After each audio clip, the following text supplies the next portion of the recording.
ఉత్తరాఖండ్లో తెలుగు యువతి అనుమానాస్పద మృతి రాష్ట్రవ్యాప్తంగా కలకలం రేపింది. గురుగ్రామ్లో సాఫ్ట్వేర్ ఇంజనీర్గా పనిచేస్తున్న విశాఖపట్నానికి చెందిన రాధా గాయత్రి ముస్సోరీలోని ఒక హోమ్ స్టేలో విగతజీవిగా కనిపించారు. ఈ ఘటనపై పోలీసులు కేసు నమోదు చేసి దర్యాప్తు ప్రారంభించారు. అసలు ఆమె ఎలా చనిపోయారు, మృతి వెనుక ఏదైనా మిస్టరీ దాగి ఉందా అన్న కోణంలో పోలీసులు లోతుగా విచారణ చేస్తున్నారు.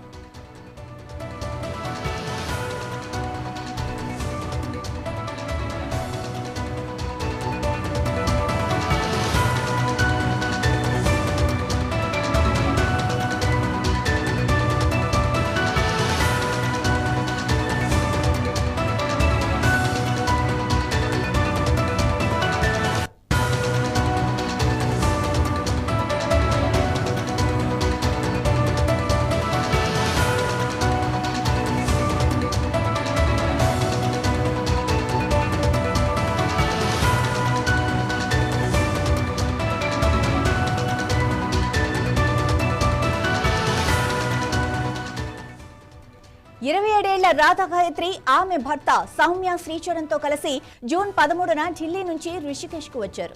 జూన్ 14 అర్ధరాత్రి ముస్సోరీలోని టిప్రిథార్లో కియానా హోమ్ స్టేకు చేరుకున్నారు. పోలీసులు తెలిపిన వివరాల ప్రకారం ఆ రాత్రి ఇద్దరు మద్యం సేవించి తెల్లవారుజామున 3:30 గంటలకు నిద్రపోయారు.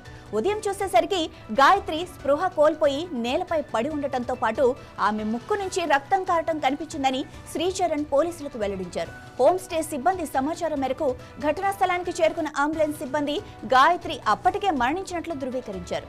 గదిలో 2 ఖాళీ మద్యం సీసాలు లభ్యమయ్యాయి. మృతదేహాన్ని ప్రస్తుతం డెహ్రాడూన్లోని కరోనేషన్ హాస్పిటల్కు పోస్టుమార్టం నిమిత్తం తరలించారు. పోస్టుమార్టం విసెరా నివేదికల కోసం ఎదురు చూస్తున్నట్లు పోలీసులు తెలిపారు.